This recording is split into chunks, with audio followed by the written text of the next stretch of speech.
Meanwhile, poor Henry was in the steamworks waiting to be repaired. Oh dear, oh dear. How long do you expect him to be out of action? He's taken my train, sir. Oh, yes, that's what he's done. Who's taken what train? What on earth are you talking about, James? Thomas. I'm talking about Thomas. He's taken my goods train, sir. The one that had to go to the mainland. That's excellent. Then you can work on Thomas's branch line today, James. Thomas's branch line? But you said I was going to the mainland. That was my job. Well, it's my job to swap engines around. Yes, I know. That's what a railway controller does. Well, yeah, of course, but... He keeps all his engines busy. What if... Being useful. Huh? Now, who can I get to take all those coconuts back to Alsborough? Oh.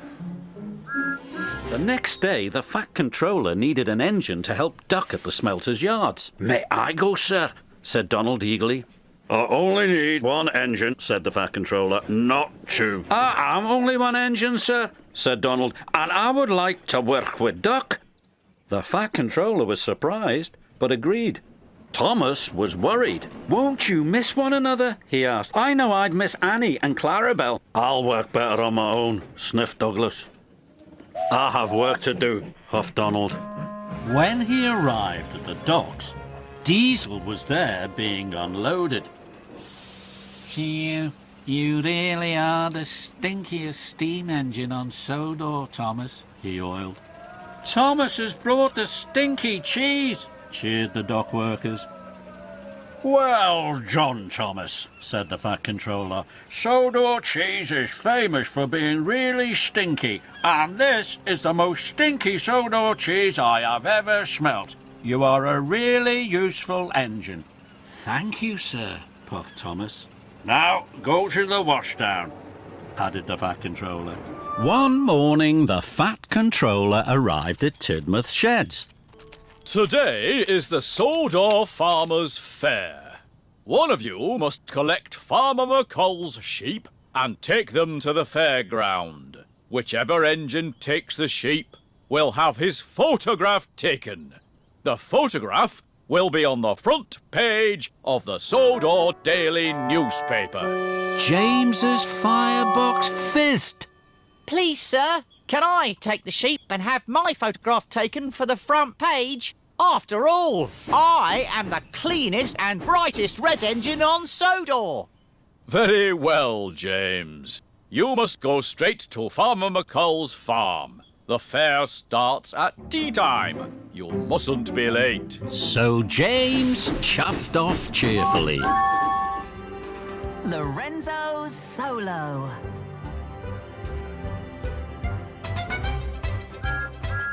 Ciao, Beppe. Have you heard what Gina's been asking? Thomas, Beppe, have you heard? The legendary Dame Bella Canto, the greatest singer in the world, is singing at the music festival. Dame Bella and her orchestra need to be brought to the theater. And if there's a job I was made to do, it's this.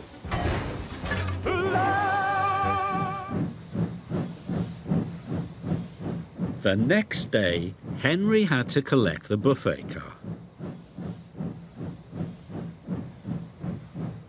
He tried his best to be gentle, but he shunted the buffet car so hard everything flew into the air. There were more complaints than ever. Henry didn't want to pull passengers anymore. He wanted to wish everything back to normal. James was just settling down to have a rest when he saw the Fat Controller coming across the yard. Uh-oh. I hope he's not looking to give me another job.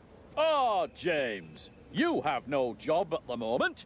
Duck is stuck in the floodwater and needs to be lifted out.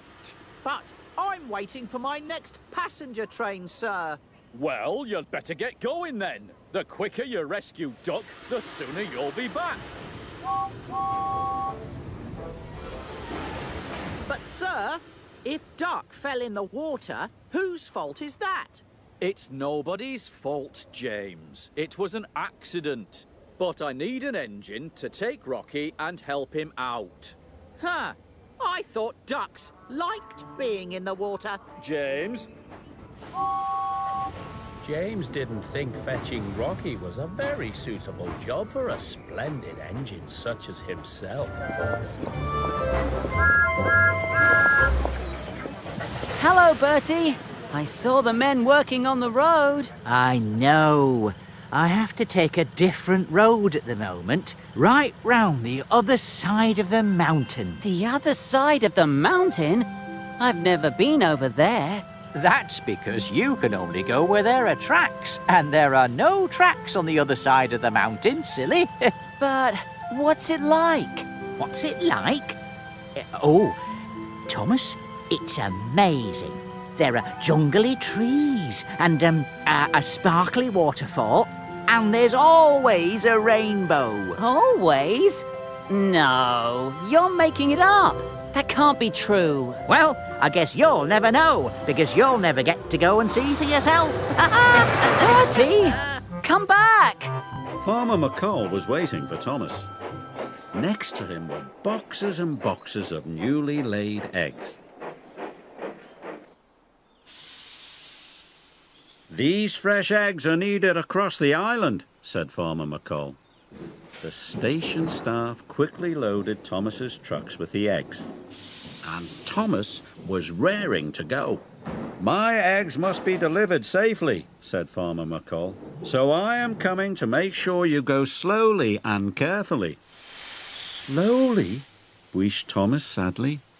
He wanted to finish his job quickly and make lots of journeys. Thomas gave one sad toot of his whistle and slowly pulled away. At Marin Station, the Fat Controller had some strong words for Bill and Ben. Your careless work this morning has caused confusion and delay. To make sure no more crates fall off your trucks, one of you is going to have to push from the back. You can be the back engine, Ben. It was your careless driving that caused the crates to bounce off. What? No way! I'm not going at the back. Okay. It's just a good thing Harvey found Nia and Percy. I'm sorry, sir. I just wanted us all to do the best job ever. Well, I can see you tried, Thomas. But now, we've got a bit of a mess on our hands. Okay, everyone, listen up. There's been quite a bit of confusion and delay. But what's happened has happened.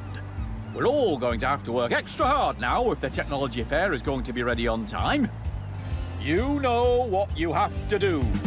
I'll go and get Annie and Clarabelle. Sorry, sir, but there's a very important letter we forgot to deliver to you. I've seen this kind of letter before. But that was when we had a visit from the Queen. Is she coming to see us again? Who will be pulling her train? Wait a minute.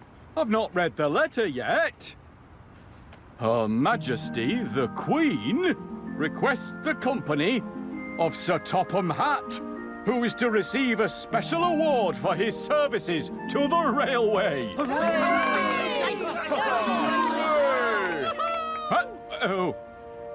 Please attend Buckingham Palace, London, at 3 o'clock on Wednesday. But that's tomorrow. Tomorrow! I must do so, sir. All right, settle down now, please. There's more to read. Also, by request of the young prince, the engine that brings you to London must be Thomas the Tank Engine. Thomas? Sorry I'm late, sir. You see, a cow strayed on the line, and we had to... What? I'm not that late, am I? Not at all, Thomas. In fact, I need you to have an early night, so you'll be ready for a very important trip tomorrow morning. We're off to meet the Queen! Good heavens! What happened to you? Well, we were just... It's a long story. Could you tell me where I can get cleaned up? Certainly, sir. This way. And you'd better find a washdown too, Thomas. Hurry back now. I wonder where we are. Oh, perhaps this is Crewe, where Henry went to be repaired. Or maybe Doncaster, where Gordon was built. Or maybe it's... And just what do you think you're doing with my coach, little tank engine? Your coach? But this is my coach. Well, technically it's Spencer's. Oh, but I can't waste time listening to your excuses. Now couple it up to me and we'll forget all about it. I think you'll find that this coach belongs to this engine, Duchess. Your coaches are being checked over in the carriage works. Oh, right. Oh, I thought, carriage works, you say. Oh, yes. Oh, of course. Excuse me. What a funny engine. Oh, well. Where's that washdown? Without my fireman, my driver had to do everything by himself. I was moving at a very slow pace. Oh, hello again, Thomas of Sodor. Duchess! I see you got your coaches okay? Yes, thank you. Oh, and thank you for allowing me to go first at the washdown. That was very kind of you. Oh, not a problem. After all, engines help engines. Yes, but not every engine would have been so gallant. Certainly not after I'd been so rude to you. I was in such a tizzy about my important job. I just didn't want anything to go wrong. Oh, and did you remember what it was you'd forgotten? Oh, I'm not sure. You know, I don't remember. Oh, well, it's too late to worry about it. Oh, I have an important delivery and I can't be late. I hope we'll meet again soon, Thomas, the gallant engine. Farewell, good friend! Oh, farewell. Duchess.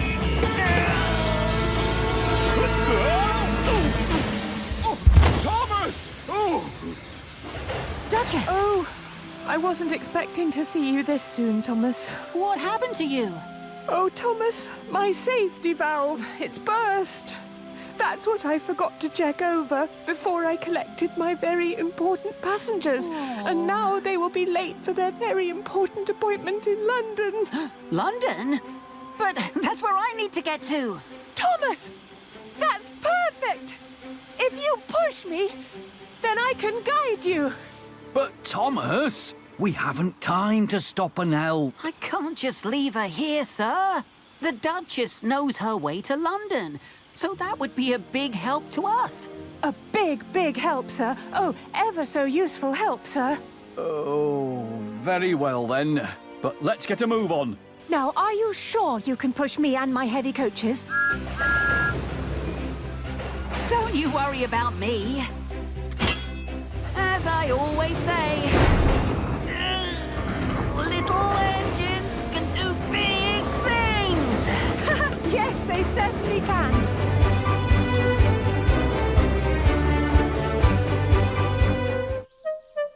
One day, Edward was in the shed where he lived with the other engines.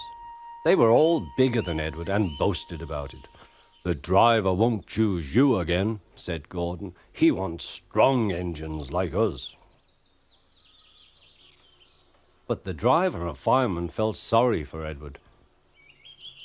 "Would you like to come out today?" "Oh, yes, please," said Edward. So they lit his fire, made lots of steam, and Edward puffed away. The other engines were very cross at being left behind.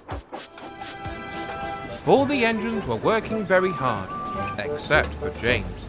"Why should a splendid engine like me take messy coal trucks instead of coaches?" Percy or Arthur should do it. I'm too important. Thomas was cross. James, why don't you think about something or someone else for a change? You'll be surprised at how much better you'll feel if you do. And anyways, Percy and Oliver are busy on the Little Western and not finding an engine to complain to about something so little. Oh, don't be silly, Thomas. Being important is the only thing for me to think about. Now, if you excuse me, said James, Cranky is waiting for me at the docks. And James puffed away, leaving Thomas in a foul mood. Henry, James, and Gordon were miserable. They had been shut up for several days for being naughty and longed to be let out again. At last, the Fat Controller arrived. "I hope you are sorry," he said, "and understand that you are not so important after all. We have a new tank engine called Percy who helps pull coaches, and Thomas and Edward have worked the main line nicely. But I will let you out now if you promise to be good." "Yes, sir," said the three engines, "we will." "That's right, but please remember that this no shunting nonsense must stop." This made Gordon very cross. He was so cross that he didn't see the signal telling him to stop. And he didn't see the goods train ahead until it was too late. Luckily, no one was hurt, but Gordon came off the rails. He was covered in gooey red jam. As Gordon waited to be put back on the rails, Percy arrived. "Hello, Gordon," peeped Percy. "I see you're not the cleanest engine anymore." Then James puffed up. "I don't think you'll be pulling the express for a while, Gordon," joked James. Finally, Thomas arrived. "Gordon's a mess, Gordon's a mess.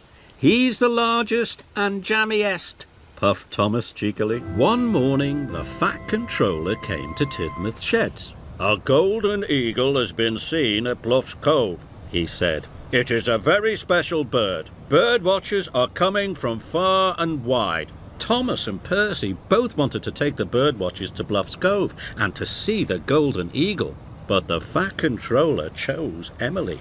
"Percy, you are to collect milk from the dairy," said the Fat Controller.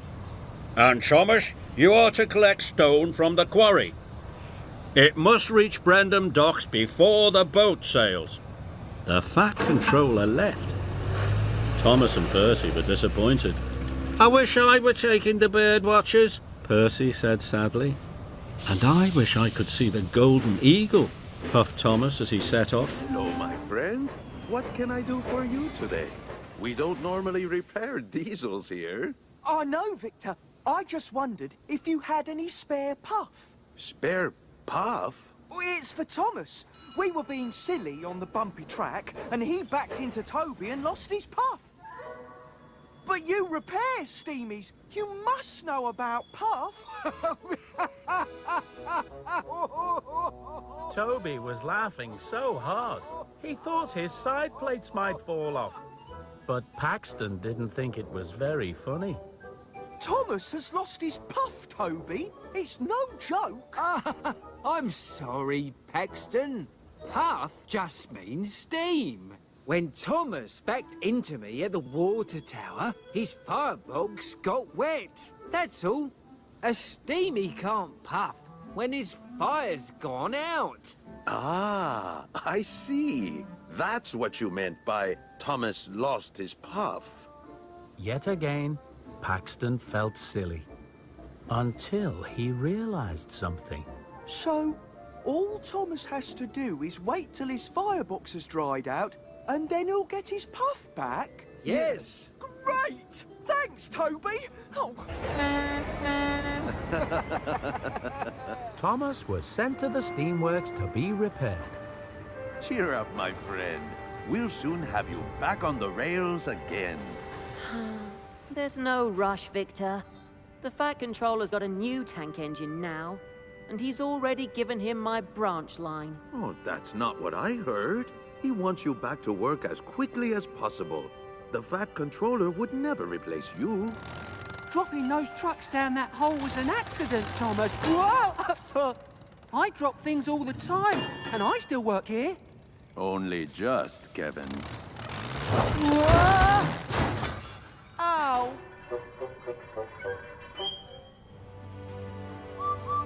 Hello, everyone. Have you heard the news from up at Alsborough? I fell over. Rocky found something else at the bottom of that cavern. Rocky? Rocky? One day, Thomas was shunting trucks at Knapford Yards. The Fat Controller arrived. "The Duke and Duchess of Boxford are coming to Sodor with Spencer," he boomed. "Spencer will be very tired after his long journey, so you, Thomas, must help him." Later, Spencer arrived. Thomas was still working. "Take my carriages and shunt them away," Spencer huffed grandly. "I will when I've shunted these trucks," tooted Thomas. But Spencer didn't like waiting. "I'm faster, shinier and stronger than you, Thomas. You are just a little tank engine." This made Thomas cross. But he remembered the Fat Controller had told him to help. Stepney the Bluebell engine was busy talking to the other engines. It was his first visit to their railway and he was having a splendid time. "You are very lucky engines," he said. "Your line has got everything. It's long enough to give you a good run and you have plenty of passengers. Then you have a quarry and a mine, so you need plenty of trucks. Trucks are fun. I miss them on our line." Percy was surprised. All the engines thought trucks were trouble. "You're welcome to take some of mine," he said, "but you'd better ask driver first." The drivers agreed and the two engines set off.